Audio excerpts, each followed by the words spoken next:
ঢাকা শহরে থাকেন, রাজধানীর মানুষ, অবশ্যই গ্রামেও আপনাদের বাড়িঘর অনেকেরই আছে, গ্রামের খবর রাখেন। খেজুর গাছ কাটা দেখছেন? খেজুর গাছ রস বের করে, দেখছেন না? তো খেজুর গাছ কাটলে খেজুর গাছে একটা কলসি পাতে না, কলসি, একটা কলসি দেয়। এই কলসিটা যদি নিচে অনেকটা খানিক ঝুলাইয়া পাতে, অনেকখানিক ঝুলাইয়া পাতে, ঢিলা করে পাতে, তখন বাতাসে আর কাকশালিকে ধাক্কা মারে আর ওইটার মুখ এদিক সেদিক নড়াচড়া করে। খেজুর গাছ থেকে রস পড়তিছে পর্যাপ্ত, সারা রাত, আর আমাদের আঞ্চলিক ভাষায় বলে ফুটায়, সারা রাত ফোট পড়ছে।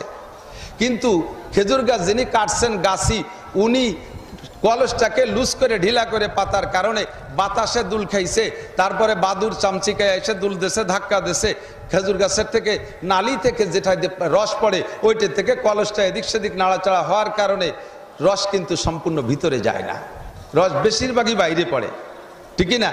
রস যদি ভিতরে নিতে হয় তাহলে সম্পূর্ণ কলসের মুখটা ওই নালির ভিতরে ঢুকানো থাকতে হবে, নালিটা কলসের ভিতরে মুখ ঢুকানো থাকতে হবে, তাহলেই রস ঠিক মতো যাবে, ঠিকই না?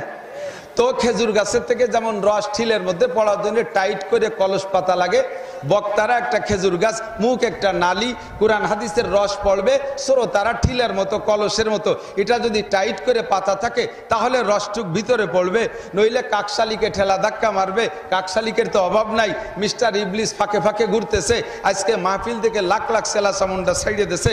গানের মাহফিলে শয়তান যায় না, জারি যাত্রা, করসা, গাজীর গান, গুণযাত্রা মাহফিলে শয়তান যায় না, কারণ ও জায়গা শয়তানে একবার স্টার্ট দিয়ে ছাড়ি দিয়েছে, কাজ চলতে তালেই আছে, ওখানে আর তার বিরক্ত করা লাগে না। কিন্তু এই জায়গা প্রত্যেকটা মানুষের সাথে সাথে দুই একজন থাকতে পারে কি পারে না?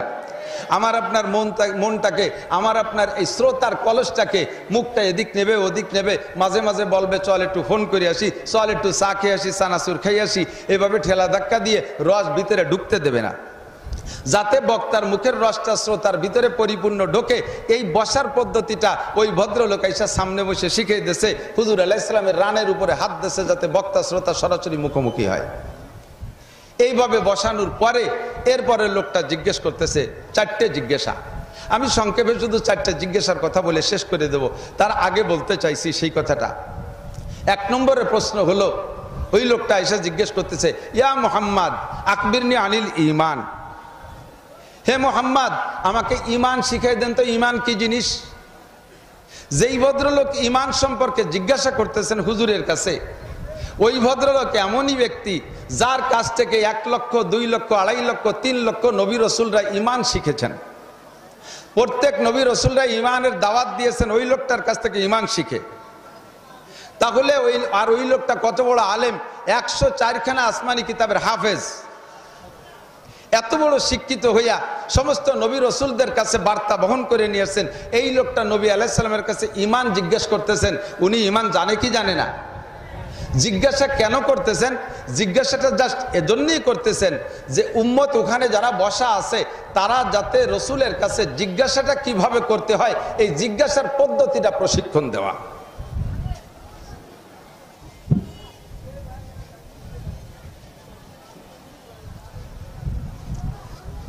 কিয়ামত পর্যন্ত হাদিসটা থাকবে, চলবে, কিয়ামত পর্যন্ত ইনশাআল্লাহ বয়ান হবে, বক্তারা বয়ান করবে, শ্রোতারা শুনবে।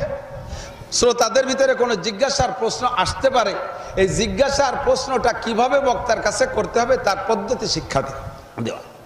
মাঝে মাঝে উদ্ভট জিজ্ঞাসা আমাদের মাহফিলের ভিতরে হয়ে থাকে, আশা করি ইনশাআল্লাহ আর সামনে এ জাতীয় জিজ্ঞাসা হবে না, এ জাতীয় বাধা ইনশাআল্লাহর হবে না। দাঁড়াইয়া সাথে সাথে বলে, হুজুর এগুলো বাদ দিয়ে বলেন, হুজুর এইটা বলেন আর ওইটা বলেন না, এরকম বলার যুগ একসময় আমাদের বাংলাদেশে ছিল কি ছিল না? হুজুর এইটা বলেন ওইটা বলেন না, হুজুর এ জাতীয় কথা, রাজনীতি কথা হয়ে যাচ্ছে, এগুলো বাদ দিয়ে বলেন, যাতে বক্তার মুখের পর শ্রোতারা এরকম উদ্ভট এলোমেলো বেয়াদবের মতো প্রশ্ন না করে। প্রশ্ন করার সিস্টেম কি, জিজ্ঞাসা করার পদ্ধতি কি, এই পদ্ধতি শিক্ষা দেওয়ার জন্য ভদ্রলোক এমনভাবে বিনয়ের সাথে জিজ্ঞাসা করতেছে কেমন যেন উনি কিচ্ছু জানে না, ঈমান সম্পর্কে বিলকুল জানেই না। তাই মুহাম্মদুর রাসূলুল্লাহর কাছে বলতেছে, ইয়া মুহাম্মদ ইয়া মুহাম্মদ ইয়া মুহাম্মদ আকবিরনি আনিল ঈমান, হুজুর আমার একটু ঈমান বলে দেবেন, ঈমান কি জিনিস? নবী আলাইহিস সালাতু ওয়াস সালাম উনাকে অবশ্যই চিনছেন, কিন্তু চেনার পরও না চেনার ভান করে লোকটার প্রশ্নের জবাব দিয়ে সাহাবায়ে কিরামদেরকে শিক্ষা দিচ্ছেন। ক্বালা আন তুমিনা বিল্লাহি ওয়া মালাইকাতিহি ওয়া কুতুবিহি ওয়া রুসুলি ওয়াল ইয়াউমিল আখিরি ওয়াল কদরি খাইরিহি ওয়া শাররিহি মিনাল্লাহি তাআলা ওয়াল বাসি বাদাল মাউত। হুজুর জবাব দিলেন, আনতুমিনা বিল্লাহ, ঈমান 7টা জিনিসের উপরে বিশ্বাসের নাম। বলুন কয়টা? একটু মুখে বলবেন কয়টি? এইটাকে একসাথে আমরা বলি ঈমানে মুফাসসাল। এইটা শুধু আপনি অন্তরে বিশ্বাস করলে হবে না, এটাকে আপনার মুখেও স্বীকার করতে হবে। আরবিতে আপনাকে পড়া লাগবে, আরবিতে পড়া লাগবে, এই কলেমা আরবিতে পড়া লাগবে আপনার ঈমান এনে মোমেনের খাতায় নাম লেখার জন্য। শুধু অন্তরে বিশ্বাস থাকলে আপনি মোমেন হতে পারবেন না যতদিন পর্যন্ত মুখে না বলবেন। এই জন্য আমি সকলকে দিয়ে একবার পড়াবো, একটু আমার সাথে বলবেন। আমার বিশ্বাস এর ভিতরে ইন্টারভিউ নিলে বহুত মানুষ বের হবে যারা ঈমানে মুফাসসাল পড়তে পারেন না। এরকম ভালো ভালো দিনদার মানুষ আছে না নাই? কথা কয় না? আরে কলেমা লা ইলাহা ইল্লাল্লাহু মুহাম্মাদুর রাসূলুল্লাহ এও পড়তে পারে না, এরকম মুসলমান আছে না নাই? আমি একবার গেছি এক এলাকায় মাহফিলে, জায়গার নাম বলবো না, সেই এলাকার মানুষ থাকলে হয়তো মনে মনে লজ্জা পাবে। সেখানে মাহফিলে গেছি, তো অন্য এক এলাকার থেকে তবলিগের একটা জামাত আসছে ওই মাহফিলের পাশে এক মসজিদে। 3 দিন শেষ হয়ে গেছে, আগামীকাল সকালে চলে যাবে। তা আজকে রাত্রে মাহফিল, জামাতের আমির সাহেব 2-3 জন সাথী নিয়ে আসছে আমার মাহফিলে। জানে যে আমি প্রত্যেকটা মাহফিলে তবলিগের কথা বলি, এই জন্যই তবলিগওয়ালারা আমার একটু বেশি ভালোবাসে। পীর মাশায়েখদের কথা বলি, চরমনাইওয়ালারা আমার ভালোবাসে, হক্কানি পীর সাহেবরা ভালোবাসে। তো ওই তবলিগের ওই আমির সাহেব আইসা, আমি স্টেজে যার আগে ঘরে বসা অবস্থায় আমার সাথে একটু খোঁজ গল্পের ভিতর দিয়ে বলতেছে, হুজুর আপনি সারা বাংলাদেশে তবলিগের গল্প করে বেড়ান, তবলিগের তশকিল করেন, আপনার নিজের এলাকায় এই জায়গায় তবলিগ করেন না? বলে হ্যাঁ তাও তো করি। কয় না, তা তো মনে হয় না। ঘটনা কি? আমি এই মসজিদে 3 দিন আসছি, প্রথম দিন আইসে মুসল্লিদেরকে বসাইয়া কলেমার ইন্টারভিউ নিছি, তাতে অর্ধেক মানুষ কলেমা পারে না। অর্ধেক মুসলমান মসজিদে নামাজ পড়তে আসছে, কলেমা পারে না, প্রথম কলেমাই পারে না। এরপরে এই 2 দিন শিখানোর পরে মোটামুটি সবাই পারে গেছে, 3 বুড়ো মোটে পারেই না, আজও পারে না। এই 3 বুড়োরে আজকে ইশার নামাজের পরে কলেমার ইন্টারভিউ নিলাম। আজকেও পড়াইতে যে আমি পড়ানোর পরে আজও পড়াইছি, তারপরে জিজ্ঞেস করলাম, বলেন তো কলেমা? এই 3 বুড়োর একই কলেমা, লা ইলাহা মুহাম্মাদুর রাসূলুল্লাহ। ইল্লাল্লাহ কয় না, লা ইলাহা মুহাম্মাদুর রাসূলুল্লাহ। দিলাম ধমক, মিয়া 60 বছর 70 বছর বয়স হয়ে গেছে, নামাজ পড়তে পড়তে কপালে দাগ হয়ে গেছে, কলেমাটাই যদি তুমি পড়তে না পারো তাহলে নামাজের কি গুড়ার ডিম পারো? সূরা কিরাত তুমি কি পারো? আলহামদুলিল্লাহ সূরা তুমি কি পারো? সূরা ইখলাসের কি পারো? তুমি আত্মায়াত কি পারো? তুমি দোয়া কুনুতের কি পড়ো? তুমি কলেমাটাই পড়তে পারো না। তো বুড়ো আমারে ধমক দিয়ে, কামিয়া কলেমা কি ভুল পড়ছি? কয় কলেমা তো হবে এই, আপনি পড়ে নেই। কয় যে সব জায়গার কলেমা একরকম না। আপনাকে এলাকার কলেমার মধ্যে ইল্লাল্লাহ আছে, আমাকে ওপারে কলেমা ইল্লাল্লাহ আছে, এইপারে কলেমায় নাই। তো কলেমা কি জিলায় জিলায় আলাদা কলেমা নাকি? কথা বলেন, একটু বলেন, জিলায় জিলায় আলাদা কলেমা? অনেক কিছু আমরা আঞ্চলিক বানাই নিছি, বলতে গেলে গায়ে পড়বে, এজন্য আমি সব কথা সব দিক বলি না। একটু হিসাব নিকাশ করে কথা খেয়াল করে বুঝে নিতে হবে। কলেমা সারা পৃথিবীতে একই রকম। কথা বলেন ঠিক ঠিক না? ভারতের একটা মহিলার বক্তব্য শুনেছিলাম, কয় যে আমি নিজে হিন্দু মহিলা, আমি নিজে যদিও হিন্দু, তবে ইসলাম ধর্মের উপরে আমি দুর্বল, ইসলাম ধর্ম আমার ভালো লাগে, আমি এখনো হিন্দু, তবে ইসলাম আমার ভালো লাগার কারণ হলো আমার ভারতে 21টা প্রদেশ আছে, ভারতের 21টা প্রদেশের 21 জন দেবতা, 21 জন ভগবান। এ প্রদেশে যাকে ভগবান মানে আর এক প্রদেশে তারে মানে না। আর এই ভগবান শব্দ বুঝাইতে যাইয়া এক এক ভাষায় এক এক রকম, এক এক ভাষায় এক এক রকম বলে। আমরা ভগবান বলি, আর একজনরা আর একটা বলে, আর একজনরা আর একটা বলে। এই সব মিলে দেখলাম আমাদের এই হিন্দু ধর্মের ভিতরে সবচাইতে জগা খেচড়ি, অথচ ইসলামের ভিতরে দেখি বাংলাদেশের মুসলমানদের সৃষ্টিকর্তাও তারা বলে। জোরে বলেন কি? আমেরিকার মুসলমানদের সৃষ্টিকর্তার নাম কি? জাপানের মুসলমানদের সৃষ্টিকর্তার নাম কি? উনি প্রায় 100টা দেশের নাম বলল। সারা পৃথিবীর মুসলমানরা এক আল্লাহ বিশ্বাসী, তাদের কলেমা লা ইলাহা ইল্লাল্লাহ মুহাম্মাদুর রাসূলুল্লাহ। আল্লাহ ছাড়া কোনো মাবুদ, জোরে বলেন, আস্তে বলেন কেন, ভয় পাওয়ার দিন শেষ। কথা বলেন ঠিক ঠিক না? আল্লাহ ছাড়া কোনো মাবুদ। আর নবী, শেষ নবীর নাম কি? মুহাম্মাদুর রাসূলুল্লাহ সাল্লাল্লাহু আলাইহি সাল্লাম। হুজুর বলেন, আনা খাতামুন নবিয়্যিন লা নাবিয়্যা বাদি, আমি শেষ নবী, আমার পরে আর কোনো নবীর দরকার হবে। কথা বলেন হবে? কাজেই আমরাও দীর্ঘকাল পর্যন্ত বলে আসতেছি, বাংলাদেশ সংখ্যাগরিষ্ঠ মুসলিম কান্ট্রি, কোন সরকারকে দিয়ে আমরা একটা জিনিস ঘোষণা দিয়াইতে পারি নাই। আমাদের অন্তর্বর্তীকালীন সরকার আমাদের বর্তমান বাংলাদেশের অধিকাংশ মানুষের পছন্দের সরকার। এই সরকারের কাছে আমরা দাবি করব, যত কাজগুলো সংস্করণ করবেন, অবশ্যই ইংরা সংস্করণের নাম নিয়ে আসছেন, কথা বলুন ঠিক কি ঠিক না? আমরা দায়িত্ব দিয়েছি আপনারা সংস্করণ করবেন। শুধু সংবিধানের ভিতরে যেগুলো লিখে গেছে সেগুলোর সংস্করণ না, ইসলামের দৃষ্টিকোণ থেকেও যে সমস্ত জায়গা ঘাপলা আছে সে জায়গাও সংস্করণ করবেন।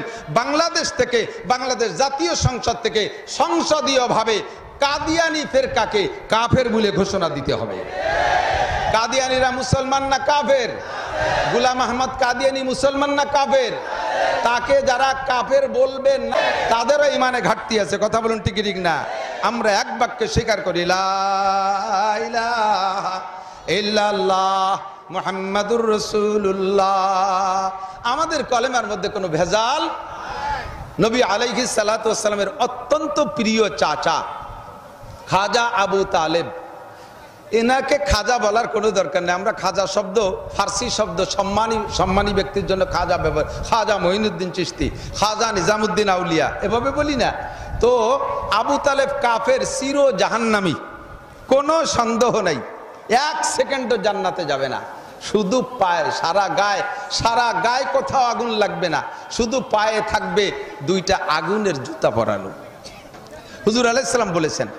তো হুজুর এই কথা বলার পরে কথা এসে গেলে একটু বলে যেতে হয়। সাহাবা জিজ্ঞেস করলে, হুজুর তা খাজা আবু তালেবের সারা গায়ে ভালো থাকবে, আগুন লাগবে না, পায়ে জুতা দুটো আগুনের থাকবে কেন? তো হুজুর বললেন, আমার চাচা আমাকে মোহাব্বত কইরা কখনো মাথায় উঠাইছে, মাথায় তুলছে, এজন্য মাথায় আগুন লাগবে না। কখনো মুখের সাথে আমাকে স্পর্শ করছে, এজন্য মুখে আগুন লাগবে না। আমি আমার চাচার পিঠের উপরে বসছি, এজন্য পিঠে আগুন লাগবে না। বুকের সাথে জড়িয়ে ধরতেন, এজন্য বুকে আগুন লাগবে না। হাত দিয়ে জড়িয়ে ধরতেন, এজন্য হাতে আগুন লাগবে না। গায়ের বিভিন্ন জায়গায় স্পর্শ করেছেন, এজন্য আগুন লাগবে না। আমার চাচা ছোটবেলা থেকে আমাকে ভালোবাসে, মোহাব্বত করে, স্নেহ করে, জীবনেও আমার পা রাগ করেও বা কোনোভাবে তার পা দুটো আমার গায়ে লাগায় নাই। যদি কোনোদিন রাগ করিও আমার সাথে পা দুটো লাগাইতো, তাহলে আমার চাচা জান্নাতে না গেলেও, জাহান্নামে গেলেও তার সারা গায়ে কোথাও আগুন স্পর্শ করতো না। তো পা দুটো শুধু আমার গায়ের থেকে দূরে থাকার কারণে ওই জায়গা জুতো পরাই দেওয়া হবে। ওই জায়গা এত মোহাব্বতের চাচা খাজা আবু তালেবকে একদিন নবী আলাইহিস সালাম গোপনে নির্জনে নিয়া জিজ্ঞেস করতেছেন, কেউ নাই, শুধু চাচা ভাতিজা দুইজন, জিজ্ঞাসা করতেছে, চাচা আল্লাহ কি সত্যি, আল্লাহ কি আছে? বলে, বাবা আগে যদিও সব সন্দেহ ছিল, তুমি যেদিন আল্লাহর পরিচয় দিয়েছো সেদিন থেকে আমি অন্তর থেকে বিশ্বাস করি আল্লাহ সত্য।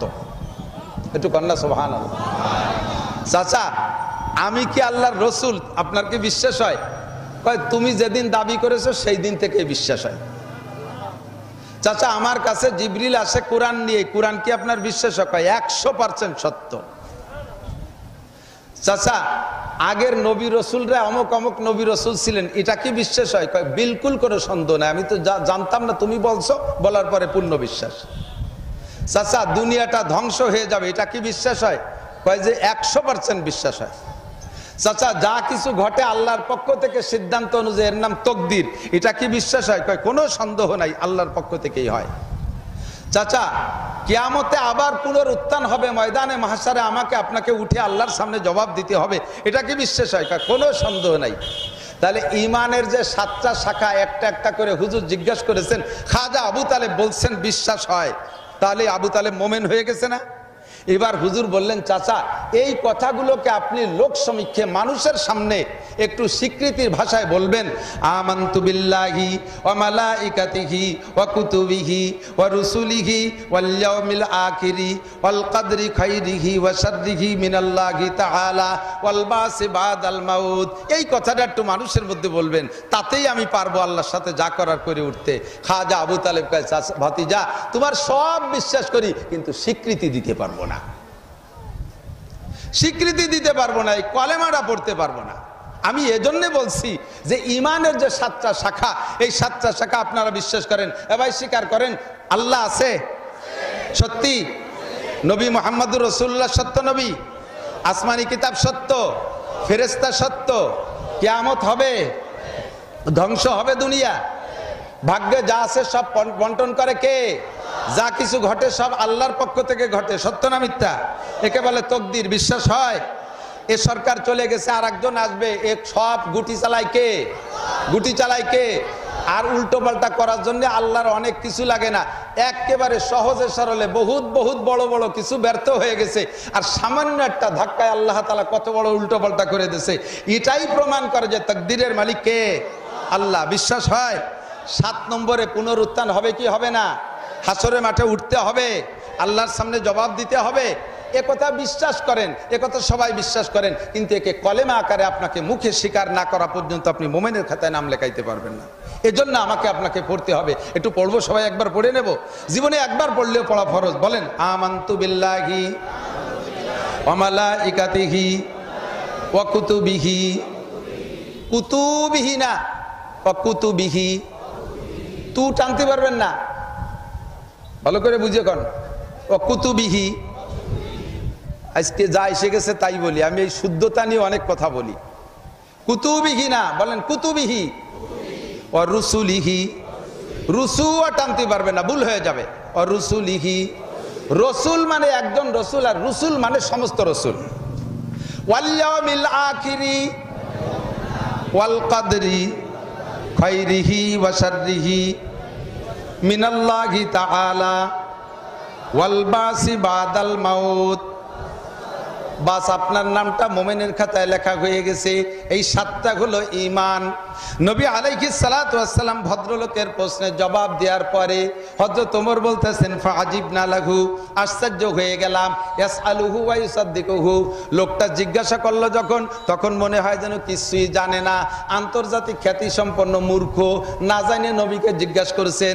এবার নবী যখন জবাব দিলেন, এবার নবীকে সত্যায়িত করে, তাতে মনে হয় যেন নবীর চাইতে ভালো জানে। লোকটা জিজ্ঞাসা করে মূর্খের মতো, আবার সত্যায়িত করে পণ্ডিতের মতো। আশ্চর্য হয়ে গেলাম, এক প্রশ্নের জবাব উত্তর হয়ে গেল।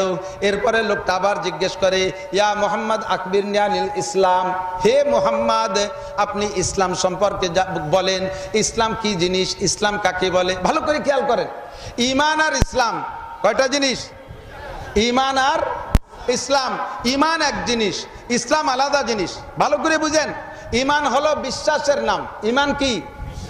এই বিশ্বাস যার আছে, ওই লোকটা নামাজ পড়ে না, রোজা রাখে না, হজ করে না, যাকাত দেয় না, ফরজ আদায় করে না, ওয়াজিব আদায় করে না, দাড়ি কাটে, সুদ খায়, ঘুষ খায়, নুচ্ছমি করে, আকাম কুকাম যা আছে সব আকাম করে, অথচ এই 7টা কথার পর পূর্ণ বিশ্বাস আছে। অবশ্যই তার প্রমাণ আছে। এই যে সমস্ত গুণগুলো থাকা দরকার ছিল, এই গুণগুলো নাই। যে সমস্ত দোষ থাকা দরকার না সেই দোষ আছে। লুচ্চমি করে, মদ খায়, গাঁজা খায়, ইয়াবা খায়, ফেন্সিডিল খায়, আইল ঠেলে, জাল দলিল করে, মিথ্যে সাক্ষী দেয়, মিথ্যে মামলা করে, জিনা করে, ব্যভিচার করে, যত অন্যায় আছে সব করে। কিন্তু এই 7টা কথার পর বিশ্বাস আছে। তার প্রমাণ হলো, যদি এই মুহূর্তে এমন একটা মুসলমানের সন্তানের সামনে কোনো মুসলমান আল্লাহর কোরআনকে অপমান করে, ওই লোকটা ধৈর্য ধরে থাকতে পারবে না। জীব দেহের ভিতরে 1 ফোঁটা রক্ত থাকতেও সে প্রতিশোধ নেবে কি নেবে না? এটাই প্রমাণ হলো সে 7টাকে বিশ্বাস করে, কিন্তু কারণবশত সে আমলগুলো করে না। তো যদি কোনো ব্যক্তির ভিতরে 7টা গুণ থাকে, 7টা বিশ্বাসে বিশ্বাসী হয়ে থাকে, তাহলে এই লোকটা মোমেন। আর মোমেন হওয়ার পরে ওই লোকটা যদি নামাজ কালাম নাও পড়ে, অন্যান্য সব গুনাহ করে, ইবাদত নাও করে, এই 7টা গুণ তার ভিতরে থাকার কারণে কিয়ামতের ময়দানে এক একটা গুনার কারণে 7000 বছর করে জাহান্নামে পোড়ার পরে, কোটি কোটি কোটি কোটি বছর জাহান্নামে পোড়ার পরে অবশেষে ঈমানের বদৌলতে জান্নাতে যাবে। বলবেন না সুবহানাল্লাহ? অবশেষে এই ঈমান থাকার ওসিলায় কোথায় যাবে? জান্নাতে যাবে। এই জন্য ঈমান 1 নম্বরে জরুরি। 2 নম্বরে জিজ্ঞেস করছে ইসলাম কি জিনিস। এবার ইসলামের জিজ্ঞাসায় হুজুর জবাব দিলেন, ওয়ালা আনতুকিমাস সালাহ ওয়া তুতিজ যাকাত ওয়া তাসুমা রমাদান ওয়া তাহুজ্জাল বাইতা ইন ইসতাতা ইলাইহি সাবিলা ওয়া আনতা শাহাদা লা ইলাহা ইল্লাল্লাহ। শব্দের ভিতরে টাকপাস হয়ে গেছে। হুজুর জবাব দিলেন, ইসলাম হলো 1 নম্বরে মুখে পড়তে হবে আশহাদু আল্লা ইলাহা ইল্লাল্লাহু ওয়া আশহাদু আন্না মুহাম্মাদান আবদুহু ওয়া রাসূলুহু। আমি সাক্ষী দিতেছি আল্লাহ ছাড়া কোনো মাবুদ, আমি আরো সাক্ষ্য দেই যে মুহাম্মদুর রাসূলুল্লাহ সাল্লাল্লাহু আলাইহি ওয়াসাল্লাম আল্লাহ তাআলার বান্দা ও রাসূল। বলেন বান্দা ও রাসূল, এই কথা আমি সাক্ষী দেই। 1 নম্বরে ইসলাম। 2 নম্বরে আন তুকিমাস সালাহ, নামাজ কায়েম করো। ইসলামের 2 নম্বর কি ভাই? নামাজ কায়েম করো। 3 নম্বরে তাসুমা রমাদান, রমজান মাস পাইলে রোজা রাখবা। 4 নম্বরে তাহুজ্জাল বাইতা ইন ইসতাতা ইলাইহি সাবিলা ওয়া তুতিজ যাকাত, 4 নম্বরে যাকাত দিবা আল্লাহ তাআলা যদি মাল দেয়। 5 নম্বরে ওয়া তাহুজ্জাল বাইতা ইন ইসতাতা ইলাইহি সাবিলা, আল্লাহ তাআলা যদি তোমাকে তৌফিক দেয়, আর্থিক তৌফিক, শারীরিক সুস্থতা ইত্যাদি বাধা যদি না থাকে, তাহলে এর নাম হলো হজের তৌফিক হওয়া। ব্যাখ্যা দিতে গেলে অনেক সময় লাগবে, আমি এদিকে বয়ান করবো না, এসে গেছে বলে যাচ্ছি শুধুমাত্র হাদিসটা। এরপরে কি করবা? এই 5টা কথার পর আমল করবা, এর নাম হলো ইসলাম। বলার পরে ওই লোকটা আবার কয় সাদাক্তা, ঠিকই বলেছেন। হযরত ওমর আবারও বলেন যে ইয়াসআলুহু ওয়া ইউসাদ্দিকু, এ কি আজীব তামাশা, জিজ্ঞাসা করে মূর্খের মতো, আবার নবী আলাইহিস সালাতু ওয়াস সালামকে সত্যায়িত করে পণ্ডিতের মতো। এরপরে জিজ্ঞেস করছে ইয়া রাসূলুল্লাহ মাল ইখলাস ওমাল ইহসান, 2 রকমই আসছে। ইখলাস কি জিনিস? আমরা বলি না ইখলাস, ইখলাসের সাথে কাজ করেন, ইখলাসের সাথে কাজ করেন। এই ইখলাস কি জিনিস? ইখলাস কাকে বলে? তো হুজুর আলাইহিস সালাম বলেন ইখলাস হলো আনতা আবুদাল্লাহা কাআন্নাকা তারাহু। ইখলাস হলো প্রত্যেকটা ইবাদত তুমি করবা, প্রত্যেকটা ইবাদত করবা, এমন সংকল্প করবা ইবাদতের ভিতরে কাআন্নাকা তারাহু, কেমন যেন তুমি আল্লাহকে দেখতেছো। নামাজে দাঁড়াইবা এমন ভাবে সংকল্প যেন তুমি আল্লাহকে দেখতেছো, আল্লাহর সামনে দাঁড়াইছো, তোমার জায়নামাজটা নিয়ে তুমি উঠতে উঠতে উঠতে উঠতে আরশে আজিমে চলে গেছো। আসসালাতু মিরাজুল মুমিনিন, নামাজ হলো মুমিনের মেরাজ। তুমি জায়নামাজটা নিয়ে সংকল্প করো, উঠতে উঠতে আল্লাহ পাকের আরশে আজিমে চলে গেছো, আল্লাহ পাকের কুরসিতে আল্লাহ চেয়ারে বসা আছে, তুমি আল্লাহ পাকের সামনে আসো, আল্লাহকে দেখতেছো। আল্লাহকে দেখা অবস্থায় সামনে রাইখা কেমন দাঁড়ানো দরকার তুমি সেরকম দাঁড়া হবা, কেমন রুকু দেওয়া দরকার সেরকম রুকু দিবা, কেমন সামি আল্লাহ বলা দরকার সেরকম বলবা, কেমন সিজদা দেওয়া দরকার সেরকম দিবা, কেমন বসা দরকার সেরকম বসবা। এইরকম সুন্দর করে নামাজ হবে তোমার, কেমন যেন তুমি আল্লাহকে দেখতেছো। তুমি নামাজের মধ্যে আল্লাহকে দেখতেছো মনে করে নামাজ পড়বা। তিলাওয়াত যখন করবা মনে করবা কুরআনে কারীমের মধ্যে আল্লাহ আছে। রোজা যখন রাখবা তখন মনে করবা রোজার মধ্যে আল্লাহ আছে, আমার রোজা আমার আল্লাহ দেখতেছে, আল্লাহর সামনে আমি রোজা রাখা, এই রোজার ভিতরে কোনো অন্যায় করতে পারবো না। জিকিরে যখন বসবা তোমার প্রত্যেকটা জিকির আল্লাহ শুনতেছে, এমন ভাবে তুমি সংকল্প করে ইবাদত করবা। আনতা আবুদাল্লাহা কাআন্নাকা তারাহু, প্রত্যেকটা ইবাদত করবা, সংকল্প করবা কেমন যেন আল্লাহকে দেখতেছো। গুনার কাজ যদি তোমার সামনে আইসা যায়, গুনাহ যদি তুমি করো, গুনাহ থেকে ফিরে আসার জন্য তোমাকে 3টে কথার পর খেয়াল রাখলে তুমি গুনাহ থেকে ফিরতে পারবা। হে আমার যুবক ভাইরা লক্ষ্য করো, আমার মুরব্বী বাবারা লক্ষ্য করেন, আমার ব্যবসায়ী ভাইরা লক্ষ্য করেন, পর্দার আড়ালের মা বোনরা খেয়াল রাখেন, গুনাহ থেকে ফিরে আসার জন্য আপনাকে 3টে কথা স্মরণ করতে হবে, তাহলে আপনি গুনাহ থেকে ফিরতে পারবেন। 1 নম্বরে গুনাহ, যেমন ইবাদতের মধ্যে আল্লাহকে স্মরণ করা। গুনাহ করার সময় আপনি গুনাহ থেকে ফিরে আসার জন্য আপনি সংকল্প করবেন যে আপনি যে হালাতে গুনাহ করতেছেন এই হালাতটা আল্লাহ দেখে কি দেখে না? কথা কয় না? সিপা চাপার ভিতরে যাইয়া গাজা খালি তো আল্লাহ দেখে না।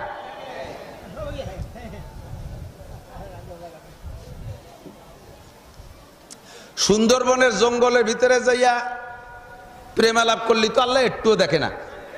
কথা কয় না? দেখে দেখে। ঘরের ভিতরে দরজা আটকাইয়া গুনাহ করলে আল্লাহ দেখে, সত্যি দেখে। আমাদের ওই পাশে আমি একটা ফরিদপুরে একটা মাহফিলে গিয়েছিলাম। তো মাহফিলে যাওয়ার পরে মাহফিল শেষ করে বিদায় নেব, তো আমার শুরু থেকে শেষ পর্যন্ত একটা খাদেম, একটা যুবক, মাথায় বড় পাগড়ি, ফিসফিসে পাতলা দাড়ি, বড় জুব্বা গায়ে, কথার বাচন ভঙ্গি সবকিছুতে আমি মুগ্ধ হয়ে যাচ্ছি। পাশে খাবাসপুর মাদ্রাসা, আমি মনে করছি ওই মাদ্রাসার উপরের কোনো জামাতের ছাত্র হবে। তো বিদায় নেওয়ার সময় ছেলেটা আমারে বলতেছে, হুজুর আমি কোথায় থাকি, আমার রুমটা একটু দেখে একটু কদম দিয়ে বরকত দিয়ে যাবেন। আমি বললাম যে এত খেদমত করলো যখন, তার আবেগ মোহাব্বত, অনেক সময় মোহাব্বতে এরকম করে, জড়াই ধরে মোহাব্বতে, একেবারে গলা জড়াই ধরে।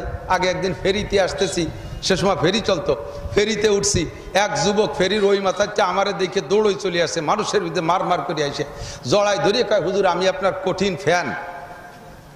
আমি ফ্যান মানে, আমি ফ্যান তো ইংরেজি বুঝি না, ফ্যান মানে ভক্ত।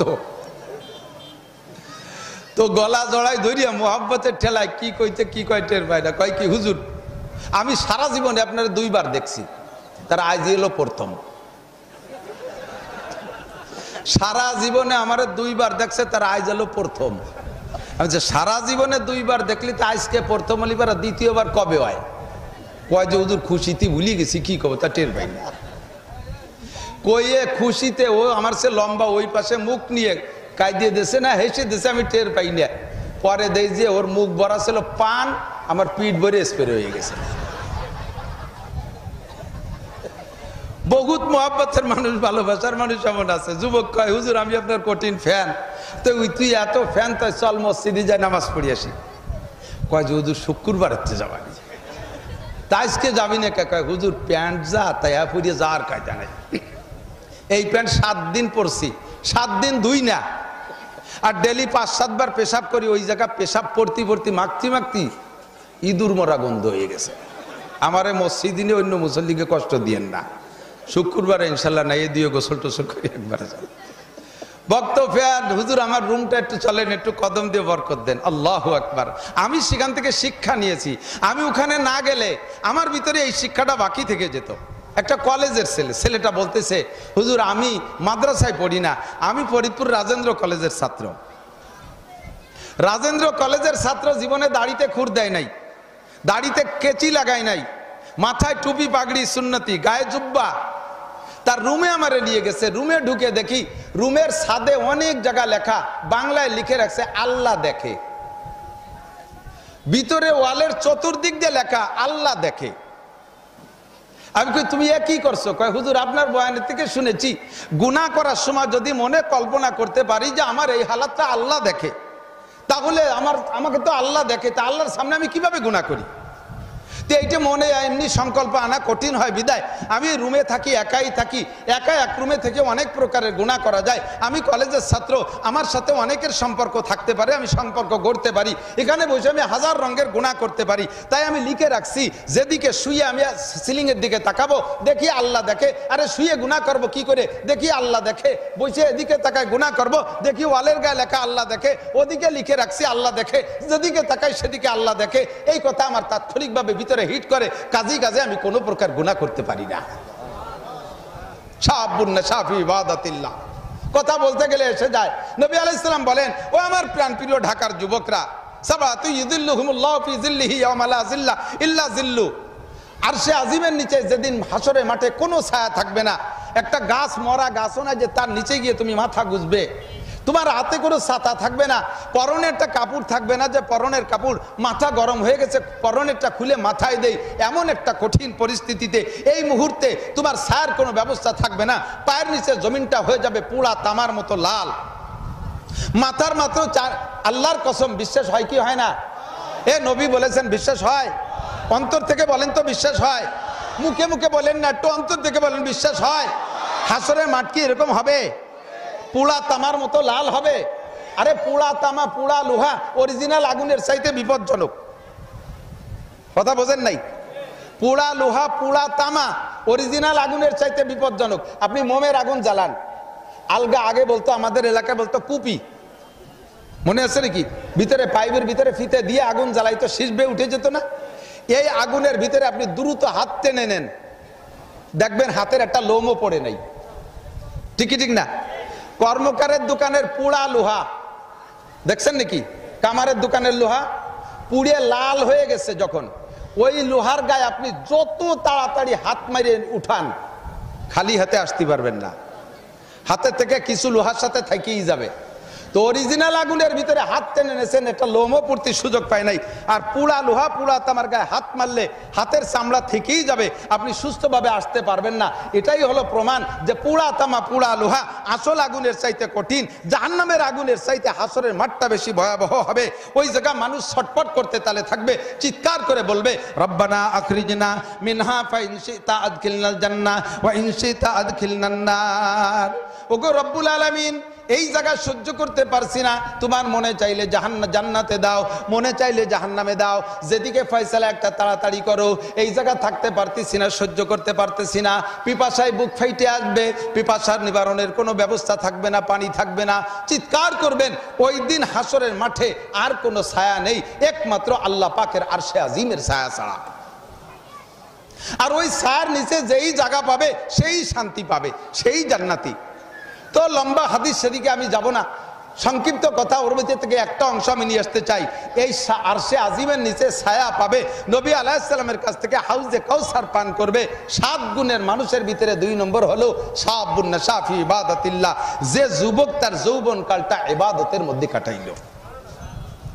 আর ইবাদতের ভিতরে সর্বশ্রেষ্ঠ ইবাদত, এদিক তাকান, ইবাদতের মধ্যে কাটাইলো যে, যুবক আমার দিক, ইবাদতের মধ্যে যেই যুবকটা যৌবনকালটা বড় করলো, নাবালেগের থেকে সাবালেগে পদার্পণ কইরা এরপরে বার্ধক্য আসার আগ পর্যন্ত 40 বছর বয়স পর্যন্ত এই টাইমটার নাম হলো যৌবনকাল। এই যৌবনকালটা ইবাদতের মধ্যে কাটাইলো, এই লোকটা আরশে আজিমের নিচে ছায়া পাবে। আর ইবাদতের মধ্যে শ্রেষ্ঠ ইবাদত হলো, খেয়াল, ইবাদতের মধ্যে শ্রেষ্ঠ ইবাদত হলো সকল প্রকারের গুনাহ থেকে ফিরে থাকা।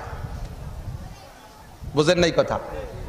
নামাজ পড়া সহজ, রোজা রাখা সহজ, হজ করা সহজ, যাকাত দেওয়া সহজ, টুপি পরা সহজ, পাগড়ি পরা সহজ, জুব্ব পরা সহজ, কোরআন শরীফ পড়া সহজ, এর একটাও কঠিন না। কিন্তু মদ খাওয়ার অভ্যাস থাকলে ওই ছাড়িয়ে দিয়া কঠিনকে কঠিন, কথা বলুন ঠিক কি ঠিক না? সিগারেট খাওয়ার অভ্যাস থাকলি ছেড়ে দিয়া বড় কঠিন, জিনা করার অভ্যাস থাকলি ছেড়ে দিয়া বড় কঠিন, ঘুষ খাওয়ার অভ্যাস থাকলি ছেড়ে দিয়া বড় কঠিন, চুরি করার অভ্যাস থাকলি ছেড়ে দিয়া বড় কঠিন, সুদ খাওয়ার অভ্যাস থাকলি ছেড়ে দিয়া বড় কঠিন। যারা ঘুষখোর আছে তারা বেতনের চাইতে ঘুষের দিকে নজর বেশি, কথা কর না কে? বেতন তো গতানুগতিক অ্যাকাউন্টে ঢুকবেই, কাজে ওটা নিয়ে চিন্তা করে লাভ নাই। রাস্তায় যে মুসাফা করে কিছু কামাই ওরা যায় নাকি, ঠিক না? চেয়ারে বসে বড় দাড়ি নিয়ে সুন্দর করে মিষ্টি মিষ্টি কথা কইয়া ফাইলি সই করে করে মোটা টাকা নেয়া মানুষ বাংলাদেশে আছে না নাই? নামাজ পড়া সহজ পড়ে, কিন্তু ঘুষ ছাড়া কঠিন, ওটা ছাড়ে না। স্ত্রীর সাথে স্ত্রী ফ্রি, স্ত্রী ফ্রি, স্ত্রী হালাল, স্ত্রী হালাল, এর প্রতি কোনো আকর্ষণ নাই। ঘরের ভিতরে যদি তার স্ত্রী প্রিয়াঙ্কা চোপড়া, বিশ্ব সুন্দরী কোনো মহিলাও যদি তার স্ত্রী হয়, কিন্তু ওই লোকটার প্রেম আছে, মোহাব্বত আছে এমন এক মহিলার সাথে, আল কাতরাতুন নিসা, একেবারে কাউসার মতো কালা, সেই মহিলার সাথে প্রেম করছে। সুন্দরী স্ত্রীটা তার ভালো লাগে না, তার সে কালো মহিলাটার সাথে সম্পূর্ণ সম্পর্ক, ইনকাম করে সব বস্তা ভরে সেই জায়গা ডালে, ওখান থেকে উঠে আসা বড় কঠিন। স্ত্রীর সাথে সম্পর্ক করা যত কঠিন, তার চাইতে বেশি কঠিন ওই জায়গা থেকে উঠে আসা, কথা বলুন ঠিক কি ঠিক না? এজন্য সর্বশ্রেষ্ঠ ইবাদত হলো শাবুন নাশা ফি ইবাদাতিল্লাহ। আমার প্রাণ প্রিয় যুবক, তোমাদেরকে পরামর্শ দেব, এই যৌবনকালটা ইবাদতের মধ্যে কাটাও, যৌবনকালটা ইবাদতের মধ্যে কাটাও। সংক্ষেপে একটু বলে যাই, কথা লম্বা হয়ে যাবে, বেশি রাত করবো না। আমার কথা ছিল 11টা পর্যন্ত বয়ান করব, সারাদিন অনেক কষ্ট করছি, পরিশ্রম করছি। আর সিজনের শুরু, এমনি নিয়ম আছে, যখন চালু হয়ে যাবে কয়েকদিন পর শীতকালে, তখন ডেলি 2-3টে মাহফিল করবো, কিন্তু কষ্ট হয় না। 6 মাস বসে রয়েছে, আজকে তেল শুরু, এই স্টার্ট দ্বিতীয় কষ্ট হয়ে যাচ্ছে। আর গরম তো, গরমে বেশি কষ্ট হয়। মুক্তাসার কথা বলবো, যুবক, তোমার সব কিছুকে তুমি ইবাদত বানাই নিতে পারো, সব কিছুকে ইবাদত বানাই নিতে পারো। তোমার দৈনন্দিন সব কাজ, প্রত্যেকটা কাজ, ব্যবসাকে তুমি ইবাদত বানাইতে পারো। তোমার ইবাদত করার জন্য আলাদা মসজিদই পড়ে থাকা লাগবে না, তবলিগি 12 মাস কাল সিল্লে দেওয়া লাগবে না। তোমার ইবাদত করার জন্য পীরের খানকায় পড়ে থাকা লাগবে না, ইবাদত করার জন্য তোমার মাদ্রাসায় পড়া লাগবে না। তুমি স্কুল কলেজের ছাত্র, ইবাদত করবা। তোমার সব ইংরেজি লেখাপড়া তোমার ইবাদত হবে, তুমি ইংরেজি পড়বা, উদ্দেশ্য থাকবে আমি যদি ভালো ইংলিশম্যান হতে পারি, ভালো ইংলিশম্যান হতে পারি, তাহলে আমি বহির্বিশ্বে ইংল্যান্ডে যাইয়া, ইংরেজ দেশে যাইয়া আমি দাওয়াত ও তবলিগের কাজ করব। এই জন্য আমি ইংরেজি পড়তেছি। খুদার কসম, তুমি ইংরেজিতে যত বই পুস্তক পড়বো, ইংরেজি শিখে কলেমার দাওয়াত দেওয়ার নিয়ত করে, তাহলে তোমার সারা জীবনের সমস্ত ইংরেজি বই পড়ার প্রত্যেকটা অক্ষরে অক্ষরে, হরফে হরফে একটা একটা করে নেকি পেয়ে যাবা। তোমার ইবাদত কত সহজ হয়ে গেছে। যুবক তুমি নিয়ত করো, আমি যদি জেনারেল বড় উচ্চ শিক্ষিত হতে পারি, আমি যদি সরকারি বড় অফিসার হতে পারি, আমি যদি একজন ডিসি হতে পারি, তাহলে আমার ডিস্ট্রিক্টটাকে আদর্শ ডিস্ট্রিক্টে পরিণত করব। আমার অধীনস্থ যত অফিসার থাকবে কেউকে ঘুষ খেতে দেব না। আমার ডিস্ট্রিক্টের ভিতরে নামাজ বাস্তবায়ন করব। আমার ডিস্ট্রিক্টের ভিতরে দিনের কাজকে আমি অবাধে করতে দেব। আমার ডিস্ট্রিক্টে মাহফিল হতে গেলে বাধা দেব না। আমি এভাবে ডিস্ট্রিক্ট পরিচালনা করার নিয়তে ডিসি হতে যাচ্ছি।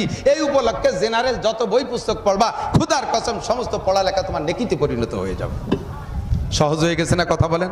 অনেকে মনে করে শুধু মাদ্রাসায় পড়ার নামই বুঝি দিনদারি, শুধু তবলিগি যার নামই বুঝি খালি শুধু দিনদারি, শুধু কোরআন শরীফ পড়ার নামই খালি দিনদারি। নো, আপনার সব কাজ হয়ে যাবে। মা তাকুবুর রাসূলু ফাখুযুহু আমা নাহাকুম আনহু ফান্তাহু। আল্লাহ পাক নিজেই বলেন প্রত্যেকটা কাজের ভিতরে দেখবা দুইটা দিক আছে। প্রত্যেকটা কাজের মধ্যে দুইটা দিক আছে। একই কাজের ভিতরে দুইটা দিক, একই কাজের মধ্যে দুইটা দিক। এর একটা দিক বৈধ আর একটা দিক অবৈধ। ইনকাম করা, টাকা ইনকাম করা, টাকা টাকাই। এই টাকা ইনকামের ভিতরে দুইটা দিক আছে না নাই? বৈধ ইনকাম আর অবৈধ ইনকাম। বৈধ ইনকাম আর অবৈধ ইনকাম। বৈধ ইনকাম যদি করো তাহলে এই ইনকামটাও ফরজ। আল্লাহর রাসূল নিজেই বলেন কাসবুল হালালে ফরিদাতুন বাদাল ফরিজা। আল্লাহর ফরজ ইবাদত করা যেমন ফরজ, ওই রকম হালাল রুজি উপার্জন করাও ফরজ। হালাল রুজি উপার্জন করা, এই উপলক্ষে আপনি যত পরিশ্রম করবেন, সমস্ত যা কিছু করবেন সব ইবাদতে পরিণত হবে। কাজে আলাদা কিছু করা লাগবে না, আপনার প্রত্যেক দিনের কাজ। আমার দোকানদার ভাইরা যারা আছেন, ব্যবসা বাণিজ্য করবেন, মিথ্যে কথা বলবেন না, মিথ্যে কসম খাবেন না, মাপে কম দেবেন না, মালে ভেজাল দেবেন না, সুদে টাকা আইনা পুঁজি বানাবেন না, চুরা টাকা দিয়ে পুঁজি বানাবেন না, ঘুষের টাকা দিয়ে পুঁজি বানাবেন না। হালাল টাকা দিয়ে পুঁজি বানাইয়া আপনি ব্যবসা করবেন বৈধভাবে। নবী আলাইহিস সালাতু ওয়াস সালাম বলেন আত-তাজিরুস সাদুকুল আমিন ইউশারু ইয়াউমাল কিয়ামাতি মাল আম্বিয়া ওয়াস সিদ্দিকিনা ওয়াস শুহাদা। ন্যায়নিষ্ঠ সত্য সঠিক ব্যবসায়ী। খেয়াল করেন, মাওলানা গুলজার, মাওলানা শহীদ, মাওলানা হাফিজুর রহমান সিদ্দিকী, মাওলানা মিজানুর রহমান আজহারি, মৌলানা আহমদ শফি সাহেব, মৌলানা কি বলা হয় শাইখুল হাদিস আল্লামা আজিজুল হক, এনাদের নাম আল্লাহ বলেন নাই, নবী বলেন নাই। নবী বলেছেন আত-তাজিরুস সাদুকুল আমিন, সত্য সঠিক ন্যায় নিষ্ঠা ব্যবসায়ী যারা। মুসলমান যদি হয়, যদি সে মোমেন আর মুসলমান হয়, আর তার ব্যবসা যদি সঠিক হয়, সে যদি সঠিক ব্যবসা করে, তার হাসর হবে কার সাথে জানেন? এক নম্বরে মাল আম্বিয়া, নবীদের সাথে। কন্যা সুবহানাল্লাহ। ওয়া শুহাদা, বদর উহুদ খন্দকে যারা শহীদ হয়েছেন, এই শহীদদের সাথে তারা জান্নাতি। ওয়া সিদ্দিকিন, আবু বকর সিদ্দিকের মতো সিদ্দিকদের সাথে তারা জান্নাতি। করবেন ব্যবসা, নবীদের সাথে জান্নাতি। করবেন ব্যবসা, শহীদদের সাথে জান্নাতি। করবেন ব্যবসা, সিদ্দিকিনদের সাথে ব্যবসায়ী, তাহলে জান্নাতি। তাহলে বলেন এই ব্যবসা বাণিজ্য কি এটা দুনিয়া না আখিরাত হয়ে গেল? এটা আখিরাত হয়ে গেছে। ঠিক কি ঠিক না? কথা এদিক সরে চলে আসতেছি লম্বা। যে কথা বলতে চাইছি, আমাকে আমি যদি ইবাদতের মাধ্যমে জীবন যাপন করতে পারি, তাহলে আমার যৌবন কালটা ইবাদতের মধ্যে কাটাইতে পারলে আমি কিয়ামতের ময়দানে জয়ী যুবক আর সে আজিবের নিচে ছায়া পাবা। এই যুবক ইবাদতের মধ্যে কাটানোর জন্য তোমাকে খেয়াল রাখতে হবে, যে কোনো গুনাহ করার সময় মনে কল্পনা রাখতে হবে আমার এই গুনাহ করা অবস্থায় কে দেখে? ভাই, মদ খাওয়ার সময় আল্লাহ দেখে, গাঁজা খাওয়ার সময় পার্কে যাইয়া দুইজনে বসে আল্লাহ বিল্লে করেন, সে সময় আল্লাহ দেখে। কথা বলেন, দেখে? দেখে, সত্যি দেখে। যদি এইটা মনের ভিতরে আসে, তাহলে ওখান থেকে আপনি উঠে আসতে বাধ্য হবে না, থাকতে পারবেন না, বরঞ্চ যাইতেও পারবেন না। ঠিক কি ঠিক না? বিড়ি খাওয়ার সময় তো আল্লাহ দেখে না? দেখে। সুদ খাওয়ার সময় আল্লাহ দেখে, ঘুষ খাওয়ার সময় আল্লাহ দেখে। এইটা যদি কল্পনা আসে, আপনি গুনাহ থেকে ফিরে আসতে পারবেন। এক নম্বর শর্ত, একটু কল্পনা করা যাবে তো? একটু মনে মনে সিদ্ধান্ত নেন, আজকে থেকে আমার গুনার কাজ, এর নামই হলো উবুদুল্লাহ কান্নাকা তারাহু। ইবাদতের সময় আপনার এই গুনাহটা ইবাদতে পরিণত হয়ে যাবে। ভালো করে মনে রাখে। আরেকটা কথা এসে গেল, বলে যাই। এদিক তাকান, নেকের কাজ যেগুলো আছে সেগুলো করলে যেমন নেকি হয়, গুনার কাজের মধ্যেও নেকি আছে। বোঝেন নাই? আবার একটু বলি, নামাজ পড়লে নেকি হয় না? রোজা রাখলে নেকি হয়, ফরজ আদায় করলে নেকি হয়, ওয়াজিব আদায় করলে নেকি হয়, সুন্নাত আদায় করলে নেকি হয়, ঢিলাকুলুক করলে নেকি হয়, মেসক করলে নেকি হয়, পাগড়ি পরলে নেকি হয়, দান খয়রাত করলে নেকি হয়, ওয়াজ শুনলে নেকি হয়, তিলাওয়াত শুনলে, পর্দা করলে নেকি হয়। এগুলো সকলে বুঝি।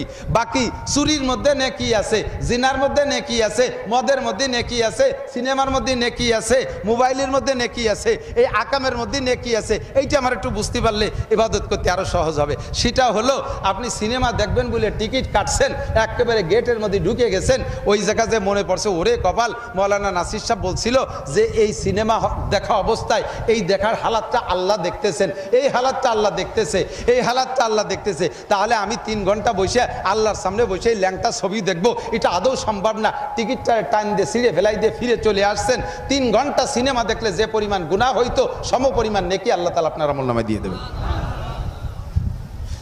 সিগারেট ধরাই ফেলাইছেন, একেবারে ধরাইয়া টান দেবেন, এর মধ্যে মনের মধ্যে সংকল্প আছে আরে কপাল, এই সিগারেটের চুমো দিয়া অবস্থায় যদি আল্লাহ দেখে আর এই হালাতে যদি আমার কামটা সারা হয়ে যায় তাহলে কেমন হবে, এই কথা মনে করে ভেঙে ফেলাইছেন, সিগারেটটা ফেলাই দিয়েছেন। বাস ওই সিগারেটটা পূর্ণ খাইলে যে পরিমাণ গুনাহ হইতো সম পরিমাণ নেকি আপনার আমলনামায় লেখা হয়ে যাবে। জিনা করার জন্য 100-100 প্রস্তুতি নিয়ে ফেলাইছেন, এখন আর বাধা বলতে কেউ নাই, দুনিয়ায় আর কেউ দেখতেছে না, হঠাৎ করে মনে পড়লো সেম এই হালাতটা যদি আমার আল্লাহ আমাকে দেখে তাহলে কেমন হবে, আমি আল্লাহর সামনে কি করে এই অন্যায়টা করতে পারি, এই কথা মনে করে ফিরে চলে আসছেন। আপনি জিনা করলে যে পরিমাণ গুনাহ পাইতেন সম পরিমাণ নেকি আল্লাহ তাআলা আমলনামায় লিখে দেবেন। এইভাবে প্রত্যেকটা গুনার মধ্যে থেকে আপনি নেকি কামাই করে নিয়ে আসতে পারেন। যা বলতেছে সেটা হলো তিনটা জিনিস খেয়াল করলে আপনি গুনাহ থেকে ফিরতে পারবেন। 1 নম্বরে গুনার অত অবস্থায় ভাববেন আমাকে কে দেখে, জোর হলো না, আরো জোরে। এই সংকল্প করলে আপনি কোনো প্রকার গুনাহ করতে পারবেন। আল্লাহর সামনে কিভাবে গুনাহ করবেন? 2 নম্বর সংকল্পে দিক তাকান, আপনি যা গুনাহ করতেছেন এইটা 2 কাঁধের ফেরেশতা বসে বসে দেখে আর লেখে, সত্যি না মিথ্যা? কোরআন শরীফের আয়াত বিশ্বাস করেন, কিরামান কাতিবিনা ইয়ালামুনা মা তাফআলুন, সম্মানিত ফেরেশতারা কাঁধে বসে লেখে, মা ইয়ালফিজু মিন কাউলিন ইল্লা লাদাইহি রাকিবুন আতীদ, মুখে যা বলবেন ওই কথাটা সঙ্গে সঙ্গে ফেরেশতারা লিখে ফেলায়। এই ফেরেশতা 2 কাঁধে বসে আছে। আপনি গুনাহ করার সময় সংকল্প করবেন ওরে কপাল, আমি যে গুনাহ করতেছি এইটা ফেরেশতারা দেখতেছে আর লিখতেছে। আমার 2 পাশে 2 মৌলানা না, এই 2 জন কিন্তু বাইরা ভাই, আমি চিনি। আর ওনাদের 2 জনের শ্বশুর হযরত মাওলানা আব্দুল ওয়াহাব সাহেব রাহমাতুল্লাহ আলাইহি, তিনি আমার চাচা। ওনার থেকে শুনেছি এক সাহাবা ঈসা হুজুর আলাইহিস সালামকে বলতেছে, ইয়া রাসূলুল্লাহ ইন্নী মুমিন, হুজুর আমি মুমিন। এদিক সাহাবা ঈসা হুজুরকে বলতেছে, হুজুর আমি পাক্কা মুমিন, তাও সাধারণ মুমিন না। কন্যা সুবহানাল্লাহ।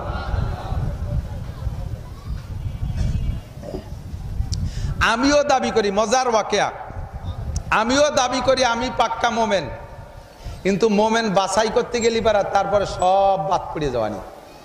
এদিক সাহাবা এসে কয়, হুজুর আমি পাক্কা মোমেন। হুজুর বলেন কাইফা আরাফতা, কি করে বুঝলে তুমি পাক্কা মোমেন? এক গতকালকে আবু বকর এসে বোকার মতো ফেলফেলায় কাঁদতেছে, হুজুর কিয়ামতের ময়দানে যদি আল্লাহ, হযরত আবু বকর এসে বলতেছে, হুজুর আল্লাহ যদি আমারে মানুষ না বানাইয়া এই ছাগলটাও বানাতো তবুও আমার কপালের বিষয় ছিল। হুজুর কয় কি কও কি তুমি আবু বকর তুমি ছাগল হবা? কয় যে হুজুর আমি আবু বকরের কিয়ামতের ময়দানে আল্লাহর সামনে জবাব দিয়ে পার হওয়া লাগবে, এই ছাগলটার এই জবাই হওয়া পর্যন্ত শেষ, ওর হাসরের মাঠে জবাব দেওয়া লাগবে না। কাজেই আমি যদি ছাগল হতাম দুনিয়া পর্যন্ত শেষ হতো, কিয়ামতে আল্লাহর সামনে জবাব দেওয়া লাগতো না। আমি এই দুশ্চিন্তা এইটা বলি।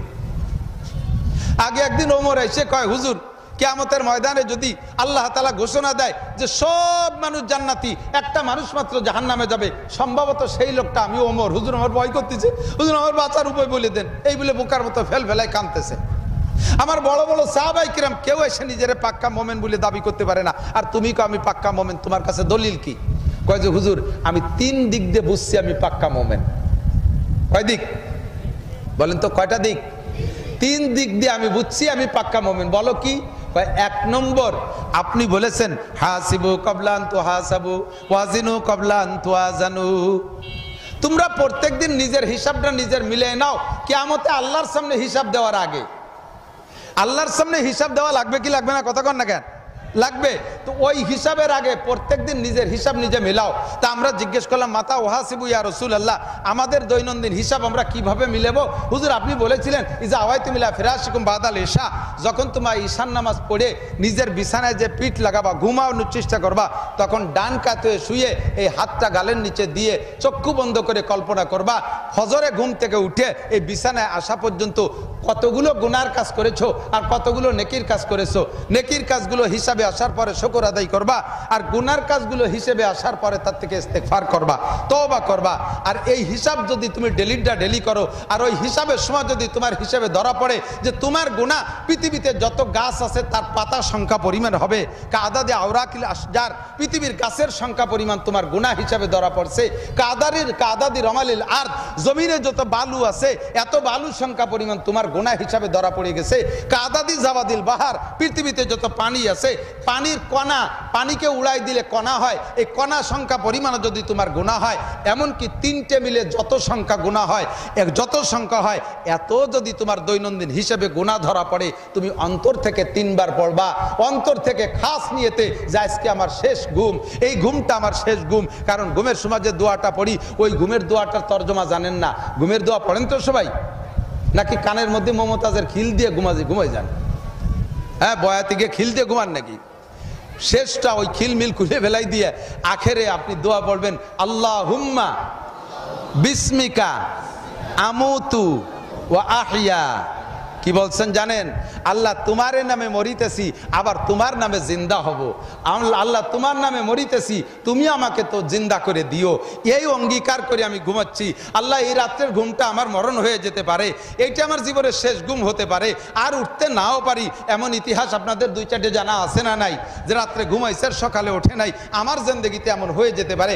কাজেই তওবাটা সেরকম হতে হবে, আমি আর জিন্দেগিতে দাড়িতে খুর দেব না, আমি কাল সকাল থেকে আর নামাজ কাজা করব না, আমি জীবনে আর সুদের টাকা হাতে নেব না, ঘুষের টাকা হাতে নেব না, মোবাইলে ল্যাংটা ছবি দেখবো না, জেনা ব্যভিচার করব না, মিথ্যা কথা বলবো না, বিড়ি সিগারেট মদ গাঁজা খাবো না, প্রেম প্রীতি করব না, যত প্রকার অন্যায় আছে করব না, অকথ্য ভাষায় গালাগালি করব না, সমস্ত গুনাহ থেকে খালেস 3 বার অন্তর থেকে তওবা কইরা তারপরে তুমি ঘুমিয়ে যাবা।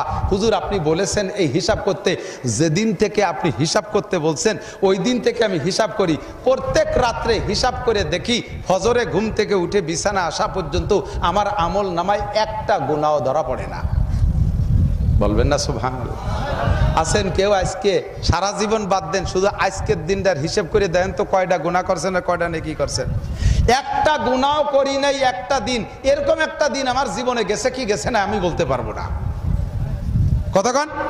আর নেকি করি নাই এরকম দিন বহুত চলে গেছে। ওই সাহাবা যখন বললেন যে আমার আমল নামায় ডেলি হিসাবে একটা গুনাহ ধরা পড়ে না, সাথে সাথে হুজুর আশ্চর্য হয়ে গেছে। জিবরিল আলাইহিস সালাম পিছন দিয়ে হুজুরি মাথা হাত দিয়ে বলে, সাদাকা হাদার রাজুল, হুজুর আপনার এই সাহাবা সত্য কথা বলেছে। আর জিবরাইল যদি সত্যায়িত করে বলেন কেমন লাগে? হুজুর আলাইহিস সালাম বুকের সাথে জড়িয়ে ধরে বলতেছেন, তোমার আর লাগবে না, তুমি একটাই মোমেন, একটাই তুমি মোমেন, তোমার আমল নামায় গুনাহ ধরা পড়ে না। হুজুর, ওই সাহাবা বললেন, হুজুর আপনি কি করে সত্যায়িত করলেন? কয় যে এইমাত্র জিবরাইল আমার পাশে দাঁড়াইয়া বলে গেছে তুমি যাহা বলেছো সত্য বলেছো, ওর আমল নামায় কোনো নেকি গুনাহ নাই। তো হুজুর তাকে বিদায় দিচ্ছে, যাও তুমি একটাই পাস। সাহাবী বলতেছে, হুজুর জিবরাইল থাকতে থাকতে আমার হাত দুইটা সাবজেক্টে একটু সই করায় রাখি। আমি তো 3 দিক দিয়ে বুঝছি আমি মোমেন, একটা তো জিবরাইল সত্যায়িত করেছেন, আর 2টা হলো, একটা হলো আপনি বলেছেন কিরামান কাতিবিনা ইয়ালামুনা মা তাফালুন, সম্মানিত ফেরেশতারা কাঁধে বসে লেখে। এই কথা যেদিন আপনি বলছেন সেই দিন থেকে বিশ্বাস করি। আর আপনি মুহাম্মদুর রাসূলুল্লাহ যেহেতু বলছেন, যাররা পরিমাণ সন্দেহ নাই ফেরেশতা আমার কাঁধে আছে। এতদিন আমার চোখ নাই, আমি দেখি না, আজকে থেকে ফেরেশতাকে আমি খুঁজবো, আমি ফেরেশতাকে দেখে ছাড়বো, ফেরেশতাকে আমি ধরে ছাড়বো। আল্লাহর কসম হুজুর ফেরেশতা আমার কাছে ধরা পড়ে গেছে। ডাইন কাঁধের ফেরেশতা নেকি লেখে, কলমের খসখস শব্দ আমি কানে শুনি, মাঝে মাঝে কাগজ শেষ হয়ে গেলে পৃষ্ঠা উল্টায়, এই শব্দটা আমার কানে আসে।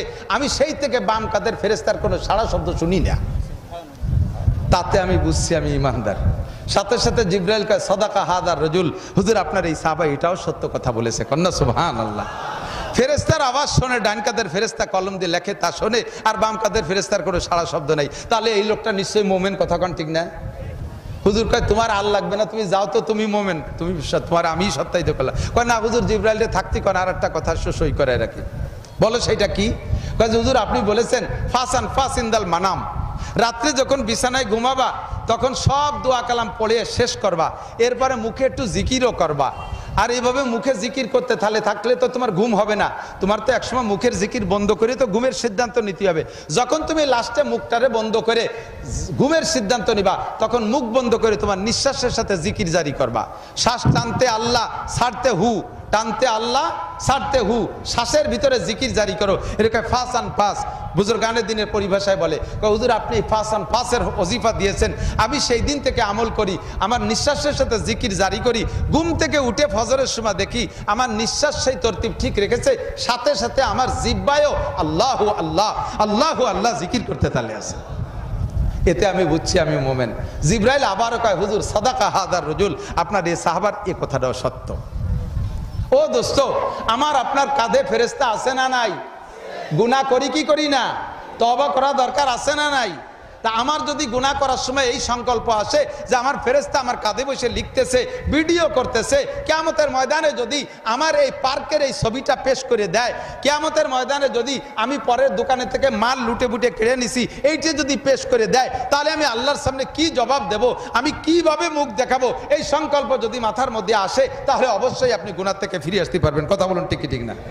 3 নম্বর হলো আপনি সংকল্প করবেন যে আমি যে অবস্থায় গুনাহ করতেছি জাস্ট হুবহু এই অবস্থায় আমার মরণ হতে পারে কি পারে না? কথা বলেন পারে? খবর আপনারা জানেন না, আপনাদের শিল্পী জগতে কণ্ঠশিল্পীদের ভিতরে একজন গানের টান দিয়ে আর কি বলে কি যেন সে গানটা আমার শব্দটা মনে নাই, যে এই জীবনের কোনো ভরসা নাই, এক নিঃশ্বাসের ভরসা নাই, এই ভরসা নাই কয়ে যে গানের টান দিছে, এরপরে আর দ্বিতীয় শব্দ বলতে পারে নাই, তার আগে ওনার ভরসা শেষ। মরছে কি মরে নাই? মরছে কি মরে নাই?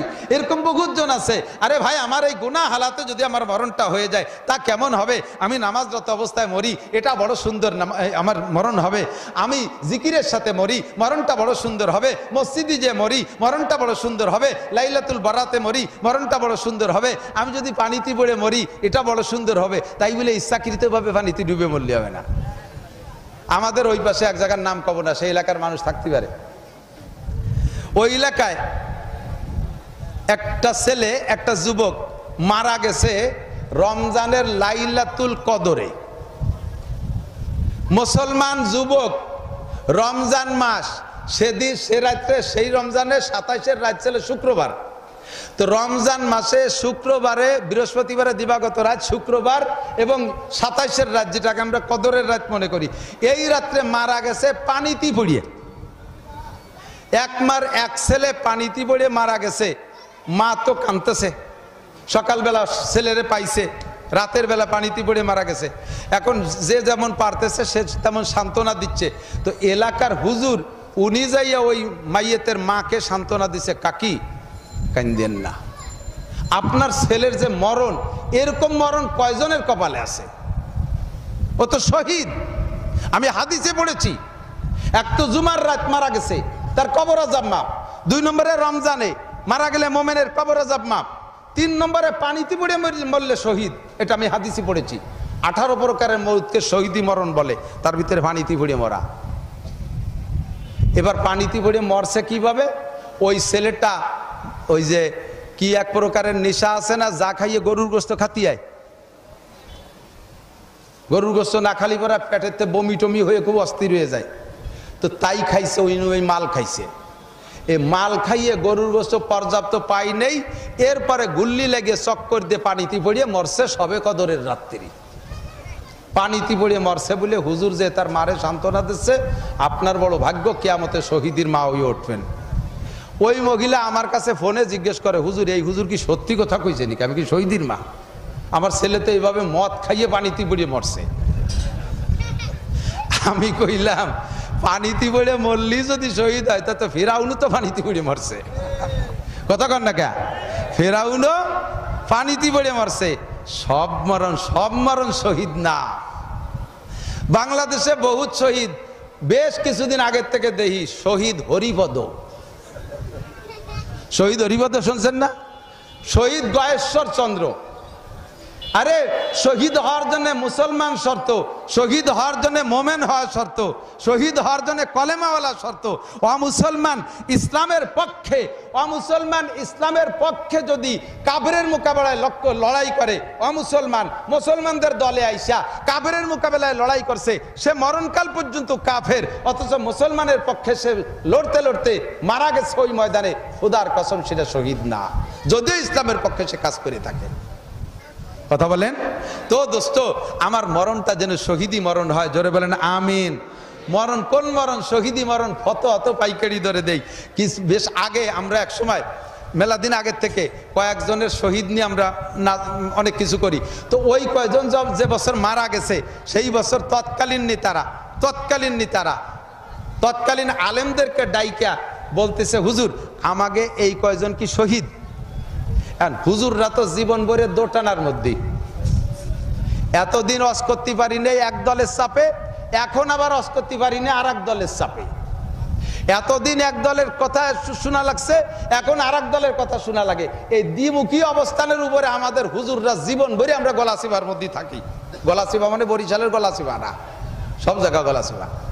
হুজুরকে ডাইকে কয়, হুজুর আমাকে এই কয়জন কি শহীদ? হুজুররা চিনতে পারছে, যদি শহীদ না কই তাহলে তো রাজাকার কবে, ধরে জেলে দেবে।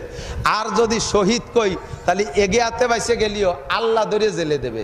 কি কব? এই দ্বিমুখী টানাটানির ভিতর দিয়ে হুজুররা চুপ করে বসে রয়েছে, কিছু কয় না। এখন ওই উনাদের মধ্যে এক নেতা কয়, হুজুর ভয় পান কে? বলে ফেলেন। কি বলবো, বলতে তো ভয়ই পাই। আপনাদের কাছ থেকে শুনছি যে শহীদ দাফন হওয়ার পরে কিয়ামত পর্যন্ত শহীদের লাশ মাটিতে পচে না, এটা আপনারাই কইছেন। তো এখন উনাদেরকে বলে দেন যে কয়জনের শহীদ বলতেছে ওই কয়জনের কবর খুঁজে দেখ পচছে না, ঠিক আছে? যদি পচে যায় বলে দেবেন শহীদ না, আর যদি না পচে তাহলে শহীদ। এখন হুজুররা লাইন পেয়ে গেছে, হ্যাঁ তাহলে তাই হবে, কবর খুঁজে দেখতে হবে। নেতারা কা, হুজুর আপনারা বাড়ি যান, ভাড়ার টাকা দিয়ে দিছি, খোঁচা লাগবে না, যা কর দরকার আমরা কয়ে নেবো, কলা গাছের গলায় মালা দিতে হয় আমরাই দিয়ে নেব। কোন মরণটা শহীদ অত তাড়াতাড়ি ফতোয়া দেওয়ার দরকার নাই। তবে আল্লাহ আমার শহীদি মরণ নসিব করে, বলেন আমিন। এই তামান্না থাকতে হবে, আমার মরণটা যেন জুমার দিন হয় ইমানের সাথে, বলেন আমিন। আমার মরণটা যেন কলেমা পড়তে পড়তে হয়, বলেন আমিন। 13 সালে হজে গেছি, হজেতে যখন ফিরে আসি বিমানে ওঠার পরে দেখি একটা বৃদ্ধ মহিলা, উনি সিট পাচ্ছে না খুঁজে, আমারে বলতেছে, বাবা আমার সিটটা কোথায়? তো আমি বললাম যে সিট আপনার, আমি দিচ্ছি খুঁজে। তা আপনার সাথে কো আর সাথী লোক কো? আপনি কি একা আসছেন হজে? কয় না একা আসি নাই, আসছিলাম তোমার কাকারে নিয়ে। তো তোমার কাকা হজের থেকে হজ সাইরা মদিনায় যাওয়ার পরে হজের থেকে মদিনায় যাওয়ার পরে ওই মদিনায় যাওয়ার পরে ইন্তেকাল করেছে। তো ওনাকে ওখানে দাফন করে আমি রেখে আসছি। এই বলার পরে আর বুড়ি কথা বলতে পারতেছে না। তা আমি পরে বসাই টসাই দিয়ে কিছুক্ষণ পরে কাছে যে পর্দার সাথে আর এক দিক থেকে বললাম, কাকি আপনি কি মনক্ষুণ্ণ হয়ে বাড়ি যাচ্ছেন নাকি যে কাকারে রেখে আসলেন? বাবা উনি যে জীবনে কতবার বলছে, বা ওনার ভাষায় বলছে, আমি ফার্সিতে বলি, উর্দুতে বলি, রহে মেরা মাসকান হাওয়া লিয়ে কাবা বনে মেরা মদফন দিয়া রে মদিনা। উনার বাংলায় উনি বলতেন, আল্লাহ আমি বেঁচে থাকলে যেন মক্কার জমিনে বেঁচে থাকি, আমার মরণটা যেন মদিনায় যে হয়। আমার মনে হয় উনার কোন দিনের দোয়া যেন আল্লাহ কবুল করছে।